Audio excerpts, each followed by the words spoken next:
Hello, and welcome to episode 25 of the PI Filmmaker podcast. Now, this week I've got notes across a number of apps. I've got my notes app open with a list of bullet points that I'm going to talk about. I've got screenshots in the Photos app that I've grabbed various comments and reviews and things like that. So, once again, as I've said previously, bear with me if I seem to be flitting through looking for what it is I'm going to discuss next, but because I've got a number of things that I'm going to chat about this week, so to keep me on track, I've got these notes, and I've just come back from the cinema. Actually, I've just been to see the new Spider-Man film. I won't share my thoughts just yet, but I might get into that later because this is about a number of things. This episode: film school, filmmaking, Letterboxd, how we now engage with film criticism, and just some things that I've been thinking about recently in light of various things that I've seen, things that I've read, my thoughts on the last couple of episodes, and my engagement with listeners who've sent messages about the last few episodes. So I'm going to read out some points from last week. So I had one message and it said, so actually I better just say, for those who didn't listen in the last couple of weeks, I've had a film graduate come on the podcast and chat about their experience of film school or university. I don't know how accurate that term film school is. Film school is kind of something that you might experience in America. I don't quite know if the university system in the UK is the same. But anyway, that's another thing entirely. So, interesting points made and insights gleaned about life/career opportunities after the uni bubble. The reality struck home hard about the job market. Clearly, there is an ocean of individuals from UK unis applying for limited places. The unis must have a duty of care to make sure students are fully appraised of their career prospects after graduation. Is the degree course being ignored by the industry itself and preference is given to applicants with a master's qualification, which if it is, then that only lands a student in more debt? You asked a great question. Was it worth it? The reply, maybe. If James had said no, then that would be an admission/realization that might not be good for his mental health. He said good for networking, but that can be done at an £11 to £50 evening event run by someone in Manchester. Basically, the uni probably know that to mention the lack of jobs is not a good ad for the courses and revenue will fall. The courses should have a guaranteed term or academic year's placement in industry-related posts. For fuck's sake, it's location. The location's named. I'm not going to name the location because we kept James's university anonymous. But this person says studios and independent places are all around that location. The uni could also send out emails and keep in contact with their alumni, run events to help more post-graduation networking/job opportunities. These people have spent 40k, and that's a mental financial burden the uni in a way helped to create by selling a dream. So to send them off with a degree and have no follow-up duty of care is kind of scandalous. The careers advice seems very limited. Why isn't there seminars, lectures on film careers done in the third year? So setting up your own film-related businesses and what grants are available, etc. Maybe doing weddings or show reels, online networking groups to learn business skills. It just confirmed what I've long said about the conveyor belt cash cow for universities. I hope James finds his niche in the workplace, but reality says it's a tough nut to crack. Overall, it was a shudderingly scary reality. Thanks to both of you for chatting and getting it out there. Okay, so that was one person's feedback. Another person said, a poignant thing you said. How do you feel about the fact that even those who dossed about passed the same as you, and now you're competing with them for a job? Spot on. If I'm paying $27,000, I don't want my education diluted by dossers. It doesn't help. It doesn't happen in any other subject. Now this is a really tricky thing with teaching film and assessing film, and I've discussed previously the challenges of assessing a subjective, like anything creative storytelling is largely subjective, which is why you have an array of opinions on various films. So you've got to try and make it as objective as possible. Now, someone from Miranda's family recently graduated with a first in mathematics. Now, you, the answer is the answer in maths. Now, what should be happening in filmmaking is that people get together to ensure that there's the levels are the same. So someone who's getting a first in maths and someone who's getting a first in filmmaking, there's some sort of level amongst them, so that there's sort of, okay, they're hitting this sort of level. Now, I don't think the level for a first in filmmaking, as suggested by James last week when he said the 2-1's the average, which is a problem in itself, because the very nature of getting a 2-1, a 2-1 is a good grade, so 60 to 69 is good, or should be seen as academically good, which would imply that it can't be the average, right? Because the average would be something more in the middle. So if you've got assessments from 0 to 100, the average should be around the 50s, but that's not what James experienced. So there's issues around that. But in regards to filmmaking and assessing films, if you get a first in mathematics, like, you've done a fucking good job. Like, a first in film, by comparison, then should be something that's publishable. And I know you can self-publish to YouTube and things like that, but something that sort of stands against maybe what you'd expect to see on television, for instance. I don't think that's always the case, but anyway, as this person stated, it's interesting that I don't think James has come to terms with the fact that if people he witnessed dossing about have now come out with the same grade as him and he's competing against these people for jobs, that's kind of a problem, right? And it does cheapen what a degree is doing, or what a degree should historically have been doing for a person, showing that they're able to study at a certain level and engage critically at a certain level. But that doesn't seem to have been the case, at least from what James described. I had another comment. They said it. This is tricky because this is someone who also studied at the university that James went to, but they said it felt like on occasions James didn't fully embrace something like personal independent filmmaking. It isn't just a module, that's an approach to filmmaking, and you have to understand that a film doesn't have to be a masterpiece. It's about self-expression and things like that. And one thing I would follow up on, I didn't want to push too hard last week when I was speaking to James. He said that the course sold him this idea of filmmaking being this huge Hollywood endeavor, but that's not the case. Like, not all modules were doing that. Like, I taught a module that was all about embracing your limitations, because I know from being at film school or university, whatever you want to call it, that after you graduate, you've not got all those toys, so you do have to find other ways of making work. And someone else said to me in a text, "Oh, we've got a fly again. It's not the same fly as previous weeks. We've got a new fly." James needs to take all these frustrations and feelings and put them into a personal film. It's tricky with me because, as someone who's made films for the past sort of 20 years, like independent films, like whatever you think of them as stories or as entertainment, whatever it is you're looking for out of a film, I've consistently done it. I've embraced my limitations. But as a result, I don't have much sympathy for people saying, I want to make films, but I can't. It's like, it's easier than ever to make films. And if you want to do it, you've kind of just got to get up and do it. Like, no one's going to come knocking and say, what, this is something I've stolen from Kevin Smith, actually. Kevin Smith said in this interview, no one's going to come knocking on your door and say, what do you think? There's too many people out there doing it. Like, so if you want to be creative, he says, fucking be creative. I know James said he's been unlearning what it is that he's been taught, but I also taught James things that maybe he should put a bit more stock in and say, yeah, actually, I can make a film if I want to make a film.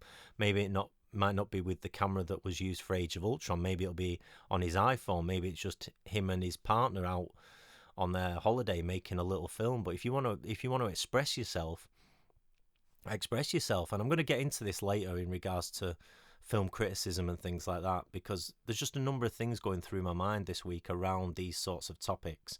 Then I actually had a comment on the Spotify page, which I didn't see for days, and then I felt really guilty that it looks like I just ignored them. But So this is from someone, I do remember this person, Shaka. Hello, I hope you're well. So Shaka says, "Hi Mark, big fan of the podcast. Thank you. I'm glad. Thanks for listening. I studied at Bleep, graduating in 2024. Fair play to James for discussing his uni experiences. I can relate to James, as post-uni I felt like my life was on a standstill. Was applying for jobs, had good feedback from interviews, but was unsuccessful. Things have slowly improved for me. I started a new job in April as a content specialist. However, I know I want to develop and grow still. My advice to James is never give up. The harder the struggle, the greater the triumph." So that's some lovely feedback there from Shaka. Yeah, and I'm glad to hear you're doing well, Shaka. I do remember you. Congrats on the position you found yourself in. So I think it stirred quite a debate this last couple of episodes, and the timing was so strange because like literally a day or so after James was on the podcast discussing some of the struggles he's had around finding work. And this is where I think film schools have a great responsibility to separate like what filmmaking's about and helping students find their pathway within filmmaking, because like what I'm doing as an independent filmmaker might not be what someone else wants to do, who wants to go into shooting content or weddings or things like that. And equally, this idea that a career equals success, like if you want to make films to express yourself or to tell a story that's personal to you, like what if you don't get paid for that? Like you're unsuccessful, you're failing in some way. This idea, and it's in the news, like universities should only be preparing people for the workplace. Yes, to an extent, but also it should be a place of learning, of developing, growing as a person, as a critical thinker. Like you might make very specific films, and then the audience is very small for those films. Think of someone like David Lynch with Eraserhead. He spent 5 years on that film. Now, yes, it did become a very famous film, but for a long period, he couldn't get it out into the world, and this one cinema kept showing it at midnight, and then word of mouth spread. Now, in today's day and age, like maybe that wouldn't happen in quite the same way with social media and streaming services. It feels like things are here for a second and then they're gone. Like that was it. It had its moment, and now we're on to the next thing. There's not that kind of steady build-up, it seems. Maybe I'm wrong. But what I was about to say was I saw this thing around. The Guardian posted this opinion piece, this video on their social media channels, in which one person was asking the question, have degree students in the UK been conned? Have they been missold courses? And they did some vox pops with people on the street asking them their opinions on university and how much debt they're in. And I do think James, like I didn't want to like scare him, but I think he might have underestimated how much money he potentially owes, because people in this video were saying they owe like 70,000. But this person was pointing out that statistics show 1 in 4 security guards now have a degree, and the UK is really high in terms of overqualified workers. So people are working in jobs that they're completely overqualified for. And also, frighteningly, 1 in 4 students end up being worse off financially as a result of attending university, which is scary as shit, isn't it? Like I guess that idea that James had in his head that university would help him get to a level that maybe the previous generation hadn't been at, has been missold, or it's not quite the same now, and that sort of idea is crumbling. And I think it's just that idea of this myth that you need expensive cameras, lights and lenses on film courses in particular. I don't think it's helpful sometimes. What James said about he only knows of one person who's made a film in the year since graduating, that can't be right, surely. It's like you've had 200 odd film graduates and only one person has made a film. Like, to me, I would say, and I'm treading carefully here, but something's gone wrong there as a film school. Like, I would be hoping that not everyone, because people's interests change, people get responsibilities, people drift away into other fields, but in the year since graduation, only one person, 1 or 2, whatever it is, have made a film. Like, if I I don't know, I've got to be careful how I tread here. for obvious reasons. But I was keen to point out when I was teaching James that filmmaking can be a smaller endeavour. It can be something that's personal. And it was interesting that James, in part one of his interview, said he felt little pride over his third year film. And I wish that he'd have reflected a bit more on that, in terms of, he said, I didn't want my final film to be about me or anything personal. And then he says he only looks back on his personal film as the one he's proud of. It's like, well, maybe you need to reflect on that a bit more and think, okay, maybe that if telling films that I feel represent me as a person is important to me, then maybe that's what I need to be thinking about. And this is again thinking about the paths that you're going to go on as a storyteller, as a filmmaker, as a content creator, someone who shoots weddings, who shoots corporate videos. Like, what are you looking to get out of this field? Because some people just want to fuck around with lenses, shoot sexy looking footage. Fine, go that path. But that to me is a different type of path than narrative filmmaking, for instance. Like in narrative filmmaking, I think the thing is story, story, story. What's the themes here? What are we trying to convey to an audience? Whereas shooting nice images, that can be a BMW commercial. Yes, there'll be storytelling within that. Does access to equipment actually improve storytelling? I don't think it does. I think someone who's a good storyteller will be able to do it with an iPhone, will be able to do it with a handycam, whatever it is that they've got access to.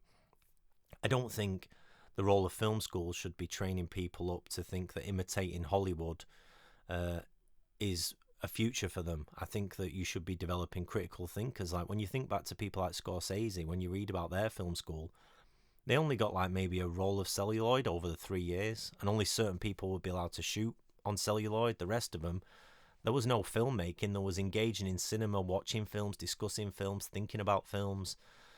And that was film school. And then a lucky few might get to direct a film on celluloid. Now it's almost like there's so much access to filmmaking and the ability to make something that it's almost sort of hampered and hindered some people, it seems, because they now don't, they're kind of scared to do it. And maybe it's that social media aspect, that there's such a quickness to jump on things and say that's shit, or that's, I don't like this, or whatever, that people are almost scared or frightened to put themselves out there. I don't know, I'm just kind of speculating here. But I'm just looking at my notes, apologies. Yeah, this idea of paid work and that being meaning that you're a filmmaker, James consistently said something around, he tied his career to his success as a filmmaker. And I think if there's some advice in this episode, you've totally got to separate that. He was saying, I'm not the filmmaker I want to be. It's like, well, let's think about that. What does that look like specifically? In and off, is that being a paid filmmaker in some office in Manchester earning 25, 30 grand a year making films? Is that what you mean? Or do you mean someone who just shoots things, uploads them to maybe Instagram or YouTube, Snapchat, TikTok, whatever? Like, what is it that you want? Is it this desire to be creative and shoot things and share and communicate with others? Or is it that you want paid employment from the idea of picking up a camera? Because they're not necessarily the same thing. There are other ways of measuring success besides income. But something I've been thinking a lot about recently is kind of finding the right audience and finding ways for your work to connect with the people who are going to vibe with it. I've been thinking about this a lot recently, because I've been thinking, I've had some time and some spare time, and alongside obviously finishing a feature film, but I've been thinking, okay, if I was ever to kind of do further study, kind of a PhD maybe or something like that, what would I be interested in learning about and finding something that could contribute to the field of filmmaking and film production and things like that. And I really have been thinking about, okay, it seems, I've said this before, I know, in spite of what I've just said about students and graduates being scared to put themselves out there, it is easier than ever to make a film and to shoot a film, release a film. You've got people say, build your audience, put it out into the world, build a following. But I actually think that's become the most difficult thing within film production. Like, making the thing is easy, but what do these platforms actually offer to filmmakers? And do these platforms help you find the people who are going to vibe and engage with the work that you're creating and putting out into the world? It's all right getting 100,000 views, but if people don't communicate back to me like what they got out of that film, is that a success? Or is it better to have 10 people watch it and they all engaged thematically, they're responding and telling you what worked for them, what didn't work, and so on? Like, where's the success there? Is it the 100,000 views with just likes and quippy one-word reviews? Or is it the 10 views in which people, almost like round a campfire, they're engaging, they're feeding back, okay, I got this out of this, I didn't like this bit, this I thought was a bit weak, have you considered that? And I think now maybe these digital platforms have potentially, like, storytelling exists to communicate lived experience, build communities. People would sit around the campfire, they'd discuss their experience, they'd share kind of these tales that are kind of moral problems, or a bit like, we're going to get onto the Odyssey, but these kind of timeless ideas around what's right, what's wrong, and you learn from them. And then people would have chats around the campfire. But the internet is kind of really damaging that side of film engagement and audience engagement with a project. And so, say 50 years ago, someone reviews a film. They don't like the film, but they can articulate what didn't work, and they'll provide, maybe, I don't know, a page write-up for a newspaper or a magazine on what worked, what didn't work, things that a filmmaker can actually take something from and then build on next time, or say, okay, I was on the money with this bit. Now you might release your film online, someone throws 1 star on it. It doesn't really tell you anything, and you're losing that sort of, historically, the thing that storytelling was doing, that people engaged with something and then fed back in some way, or didn't feed back, they just reflected on it. Like now, if you go into an art gallery and you look at, I don't know, like, I love Nighthawks and the painting by Edward Hopper. I saw it, the first time I ever saw it was in person. I was just so moved by it. I didn't hop on an app then to say 5 stars. Do you know what I mean? Like, something has happened with film and the commercialism of film, that it's all about just throwing out your immediate responses. And I'm thinking about this because, like, I think Letterboxd and Twitter and Threads and these platforms are partly responsible for some of this. You're encouraged to slap a star rating on something the minute you come out of the cinema. And I've been watching some interviews with Chris Nolan recently, obviously, because he's released the Odyssey.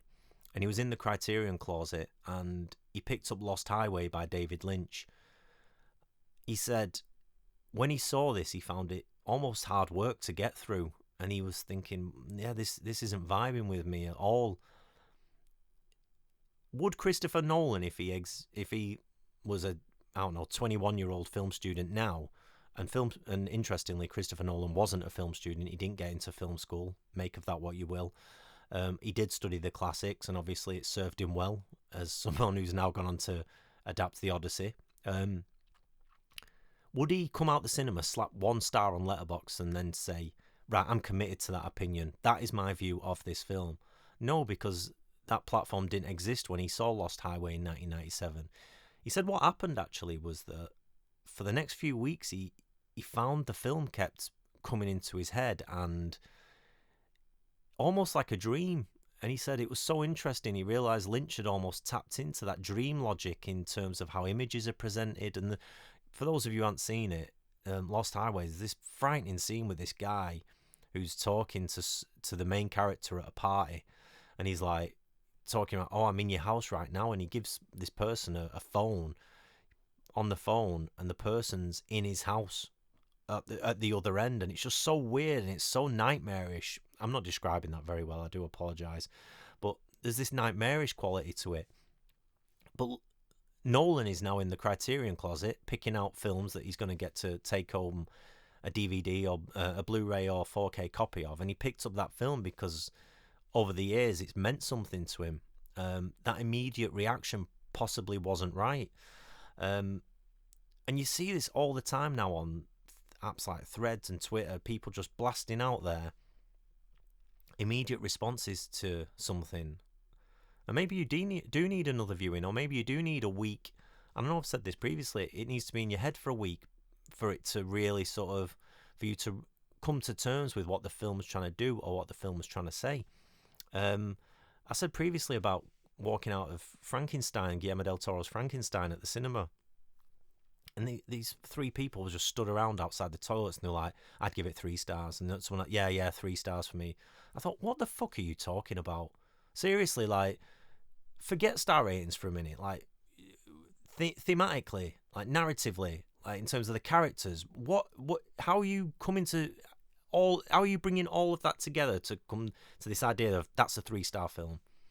It's so kind of vapid and like shallow in terms of the engagement levels, and I think Letterboxd is responsible for that. And I do think, I don't want to talk about gatekeeping, but there's something to be said for an old school film critic like a Roger Ebert or a Pauline Kael writing a review, and whether you agree or disagree with the review itself, reflecting on what it is that they've seen in that film or not seen in that film, and sitting with it and engaging with it as a piece of literature and criticism in its own right, and thinking, okay, yeah, I see what they're saying there, or no, I quite disagree with that.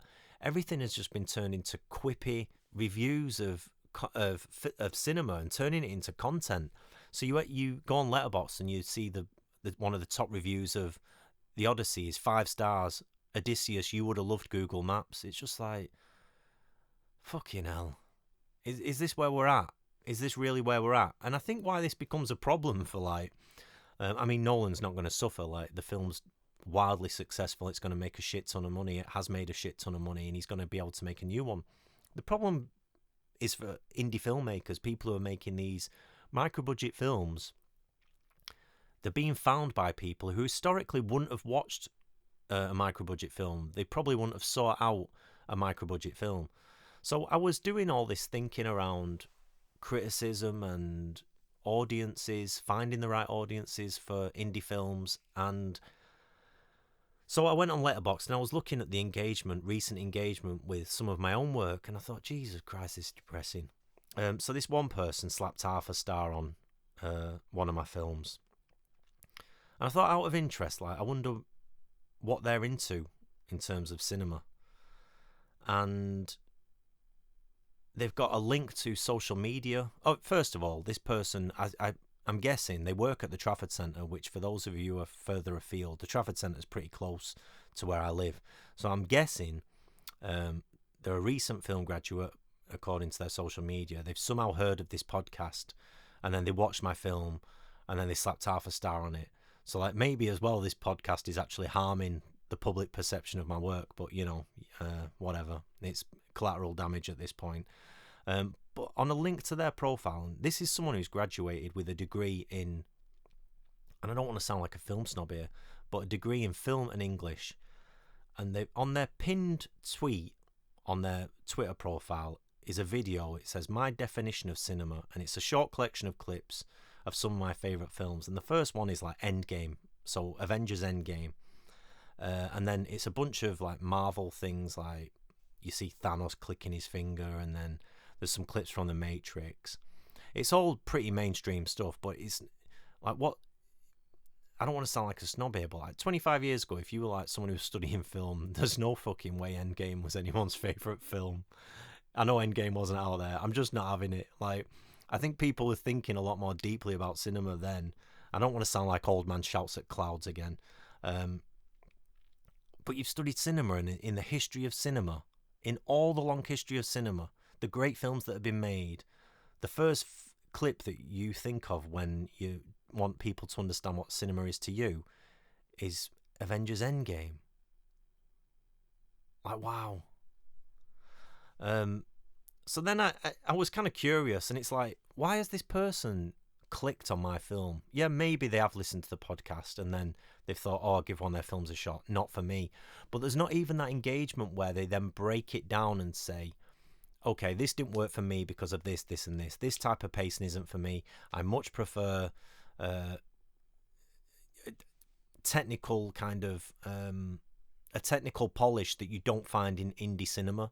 I much prefer that. I prefer kind of action films. I prefer the kind of gods and monsters, and I'm not really into stuff that is focused on one person, like whether that's a kind of chamber piece or a character study, whatever. It's not for me. Fair enough. But there's just kind of a star rating and then there's nothing. And so, like, I do feel like Letterboxd and some of these platforms are actually kind of, they're undermining like the kind of the merit of film criticism as an art in its own right, because now everyone wants to share their thoughts on a film. And it's interesting, like, I know I'm going on here with myself and I'm sharing my thoughts. It's like, well, pot kettle black. But like with Blurred Lines, like the people who said, oh, it's an ego fest, it's like, and yet all you do is share pictures on Instagram. You write these reviews that are kind of inarticulate and don't really enlighten a film for you, but you share them, like these quippy 2-3 word reviews. Interesting. Like, that's not egocentric though, apparently. Like, that's just the world in which we live, in which everyone has to spew their thoughts out into the ether. So I had a look then at some of their reviews, and they gave Captain America Brave New World 3.5 stars. And apparently they went to a press screening of it. So it's like, well, I'm guessing that's influencing that review. I've not seen Captain America, and I know you should watch something before you judge it. And I tried to do that in the past. Like, I went and watched all those Transformers movies, and I just thought, you know what? I kind of, usually the trailer's pretty accurate. And Captain America Brave New World to me looks like a pile of crap. It does look like something I would give 1 star to. But hey ho. It says, I'll skip past the first bit. It says, for the most part, this is excellent. The conspiracy political thriller aesthetics really worked. The story itself could be tidier, and they could have done with more of the main villain though. Reminiscent of Phase 2 and 3 quality Marvel, which is very appreciated. So it's like, so the story could be tidied up, and there could be more of the main villain, and yet for the most part it's excellent. Like, I'm not really reading that. But what's interesting then is, on the Twitter, there is a retweet. So someone called Matt Ramos says on their review, I hate to say this, but Captain America Brave New World was a big disappointment. Felt very empty and lacks the heart of a Captain America movie. And this person who's given my film 0.5 star has retweeted that review with, please formulate your own opinions when watching Captain America Brave New World. Reviews like this are incredibly nitpicky and don't give a true sense of the film as a whole. I personally enjoyed it. Held enough good elements to make a solid conspiracy film. It's a decent watch. Now, on one platform, it's apparently excellent. On another platform, it's decent. So which is it? Is it decent or is it excellent? Because those two things are not the same for me. And that's what I mean about like some of these platforms. It's almost like toxic fandom. Like, people just completely obsessed with things, and they'll defend it and they won't accept differing views on something. So I don't know if my listeners are that familiar with kind of what's been cracking off over the past few days, handful of days, with this review of the Odyssey. So, not my review. So someone called Emily Wilson, who did a translation of the Odyssey that was released in 2017, apparently very popular, and Nolan cited it as it was Emily Wilson, wasn't it? Oh no, am I messing up? I'm messing up. I can't remember what it was. I think it was Emily Wilson. Now, I read this review, and it was, in places, a little bit got a little bit personal, like saying things that are a bit nasty, really, about Nolan. It was like, if I wrote this, I'd be embarrassed, which I think's a bit harsh. Like, there's ways of phrasing things that you can be a bit more polite about. But some of the actual criticism of the film, I kind of agreed with. So the critic, and this was in London Review of Books, so it is obviously for people who are probably engaging in the Odyssey as a text. and they're viewing it in those terms. Apologies, I get my words out. And this is someone who's an academic who's writing this review of the Odyssey film. They spent a long period of their life doing this adaptation and thinking deeply about the Odyssey. And they the overview was, it was entertaining as a spectacle, but emotionally empty. They talked about it feeling almost like fireworks on the 4th of July. They felt the kind of structure of the film was quite gimmicky. Some of the characters being thinly written. Sorry, I've got a bunch of notes here. Mentions that Odysseus lacked the kind of wit, complexity, and cunning of what was in the original text.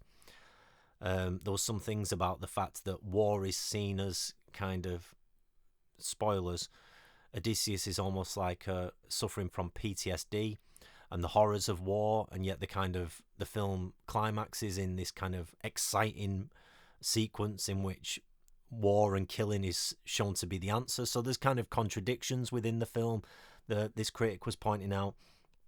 They didn't feel kind of engaged with whether or not he got home to his wife, because they didn't feel that that connection between those characters was thoroughly developed. And there was things that resonated with me as a reader, and even if there wasn't, I could read that and go, okay, that's one person's opinion, and move on and read a bunch of reviews. And what I like to do when I'm thinking about a film, I go and watch the film without reading anything, and then I have my own thoughts, and often I'll discuss them with Miranda. And me and Miranda both kind of felt the same. We both saw the Odyssey on IMAX 70mm in Manchester. The spectacle, like the size of the image, like what he's trying to accomplish from that side of things, it's so impressive. I mean, there were like a number of shots out of focus, which was quite surprising, and I think the IMAX camera is unforgiving in that regard. Like, even these master technicians struggle at times to hit the focus points, which is kind of insane. It's like, for all that money, like maybe another take would have been helpful, but hey, what do I know? But yeah, we both kind of were like, yeah, it was like spectacular, but on occasions it kind of, I wasn't with it emotionally. It's just my opinion. But what's surprising about this review that this Emily Wilson's written and shared on London Review of Books, the toxic response online, on like threads and things like that, people like, this person has clearly not watched this film, like they're talking about things that aren't in the film, they've not engaged with it, it's outrageous, blah blah blah blah blah. I do agree some of it could have been put across in a more diplomatic manner, but some of the criticism, the issues that they have with the film are valid. And after all, that is their opinion. That is their subjective opinion of their experience watching that film. It might be they watch it again and go, you know what, I'm watching it again and these problems are less pronounced to me. Mark Kermode famously talks about hating Blue Velvet, the Lynch film. Again, Lynch, divisive figure. Like, his films like generate all these responses. The first time he watched it, he hated it. Like, he since said it's a masterpiece. And sometimes you watch something again years later, you've changed as a person and you feel differently about something, as Nolan did with Lynch's Lost Highway. It might be that this translator who did a version of the Odyssey that was released, a translation, a book, they watch the film again in a year's time and they feel completely different about it. Their expectations are different because they have an idea of what that film's going to be. The pacing, the structure, the characters. It is Nolan's adaptation, after all. This is his interpretation of that story. Pardon me. This is his interpretation of that story. They might feel differently about it. And I just feel like sometimes, like, social media and these Letterboxd apps, they're encouraging these instant responses, but they're not encouraging real deep reflection on films. Like, I go on Letterboxd and I see some reviews by people, and they tend to be the professional critics who are using that app to share a link to the film review they've written. And you go, wow, yeah, they've really helped me see that film in a different way, or a way that I wasn't considering. And then there's other things, and it's just like, I don't know what you're trying to achieve here other than just throw your voice into the mix. And there's a great Aaron Sorkin quote, and regardless of what you think of Aaron Sorkin as a writer, he says, I believe I'm all for everyone having a voice, I just don't think everyone's earned the microphone. And he said, and that's what the internet has done. And I think about that a lot, because now, like, people don't spend 2-3 days thinking about something. They just want to project their voice into the crowd, which is the same reason why you get people filming the screen in the cinema. It's like, what is this about? It's about making this about yourself, isn't it? Saying, I'm doing this right now. I just think social media is not compatible with some of these things that require greater reflection. And where does that leave you as an indie filmmaker, someone who's making micro-budget films? I'm kind of coming to a sense that a traditional online release of putting your film online is not beneficial in some ways, that it shouldn't just be accessible to all audiences. People should maybe have to seek that thing out. Because just like I didn't go and watch Captain America Brave New World because I knew that that film wouldn't be for me based on the trailers, this person probably should have thought, if my idea of cinema is Endgame, maybe this film, this indie drama, is not going to be for me either. And like, it ultimately serves no one to slap half a star on it, other than you feeling, I don't know, like you're contributing to some sort of dialogue, but there is no dialogue, there's just a star rating. So in some ways, these platforms are not helping indie filmmakers find the people who will engage with something that's a little bit different to mainstream cinema. And I know I've talked about some of this stuff before, but I guess like finishing off a feature film, now I'm really kind of wrestling with the fact of, okay, what now? Like, who's this for? And I know people say, well, you should have thought about that before you started making it. But then we get into, well, what are stories for? Is it to share something that you've experienced? Or is it to say, okay, based on what's already been successful financially, I know if I do this, this, and this, it's for this person. It kind of, that's not really how I want to create, how I want to tell stories. You want to make something and then almost like say, okay, now this person's found it and it resonates with them in some way. And it's just surprising, like with that Odyssey review that this person's written, the amount of people who are kind of defending Nolan, almost like these MAGA Trump fans, like, this person's outrageous, how dare they? It's like, Christopher Nolan's going to be all right, and he's even going to be all right if he gets 10,000 half-star reviews on the Letterboxd. It's not going to harm that film. People are going to go watch it. But yeah, like, I kind of agreed with some of the things that were in that review in terms of the criticisms of the film. They even mentioned the fact that the film's presenting this idea, and it's kind of, spoilers, the final kind of 10 minutes are a bit, is it 10 minutes? A little bit like Oppenheimer, in that this person realises that they've unleashed a great horror in the world, and it's even edited in a similar manner. And sometimes Nolan's editing really kind of frustrates me, and I know it's Jennifer Lame as well, in recent films. But his editing frustrates me because, like, there's moments, and I've seen a few other people discuss this on Letterboxd, interestingly, where they said he doesn't give moments a chance to breathe sometimes, like where you just want a beat longer to linger in what that emotion is. He cuts it. And it's like, instead of all this expositional dialogue that he likes to use, maybe cut some of that and give us a beat longer on the dog, for instance. I'm not spoiling it, but there's a dog in the film. Give us a few beats longer on that, because that really is emotional. And like, there's this beautiful sunset shot in there, but it comes and goes so quickly. It's like, you've gone to all this trouble of shooting this on IMAX. Let us indulge in that shot. Let us feel that shot a little bit more. So I do have issues with how he presents his film sometimes, because I do think, for me, that stops me emotionally engaging sometimes. And maybe people will say, well, Mark, actually, your films are too long. You linger too much. But that's my personal style. That's like what I want to present as a storyteller. It goes back to what we're saying about, like, going into a gallery. You go into a gallery, you see a painting, you go, okay, I don't quite like that style. But at the same time, I might discuss it with Miranda, my partner, and then move on, and then go, okay, but I did like this. Like, Letterboxd and these platforms have encouraged people to not think about art in that way, not go away, and then a week later they go, oh, okay, actually, I didn't like that when we were in there, but there was something interesting about that, wasn't there? Like, maybe there are apps like that. Maybe there's a Letterboxd for art galleries where you slap half-star reviews on things. I don't know. But, like, cinema, like, it really needs to rethink that criticism end, because, like, people have spoken about the fact that a number of critics can't find permanent employment writing reviews. They can't sustain a living, so they're going writing in other areas. There's a film critic called A.O. Scott who's now moved away from film criticism because he was kind of sick of the online backlash to things where he didn't like something and then people would just pile on. And it's like, why are these people defending multi-million-dollar corporations, like billion-dollar corporations like Disney? Disney's going to be all right. Christopher Nolan's going to be all right. Like, they don't need people targeting people who criticize films. And I believe Richard Brody, have I read Richard Brody's review of the Odyssey? I can't remember, but I saw something that he also didn't, he had issues with the Odyssey.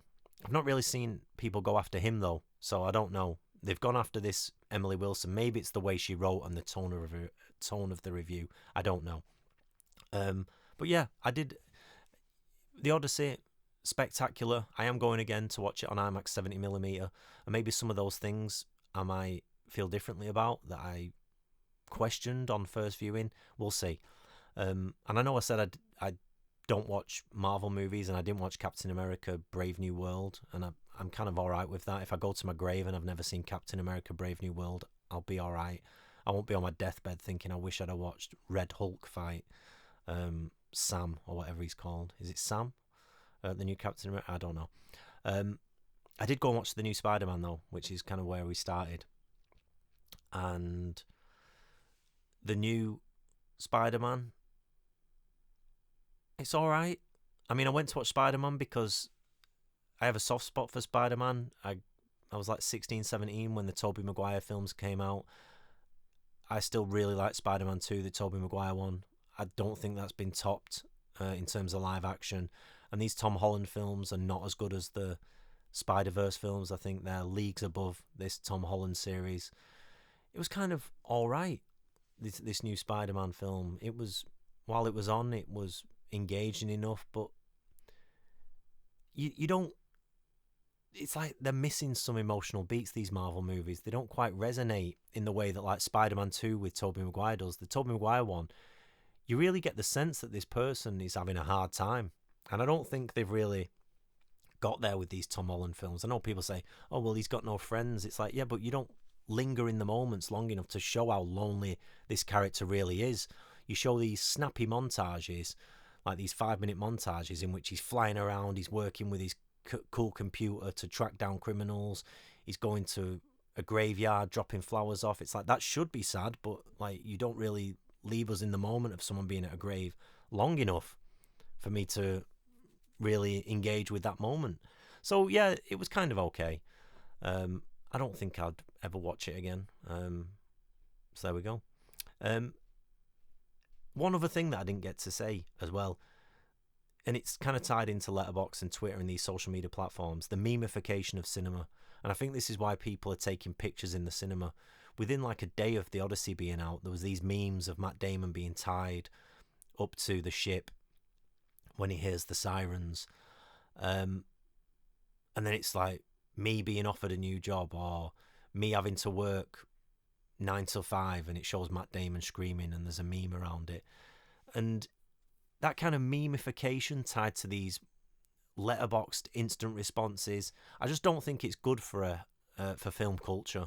And I know I sound like an old guy, but sometimes there's something in reading a long form review or watching a long form review of someone online and really dissecting the themes that's kind of being lost to these people who build these platforms, and they share their opinions on film, but they have nothing interesting to say about the film itself. But that's just an opinion, and maybe my opinion has no worth either.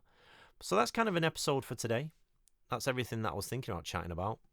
Kind of a bit all over the place in terms of topics, but I've managed to speak somehow for well over 40 minutes. Work continues on my latest feature. It's going well. We're edging ever closer to the end. That's it for this week. Thanks for your responses regarding last week's episode. I'll catch you again next week.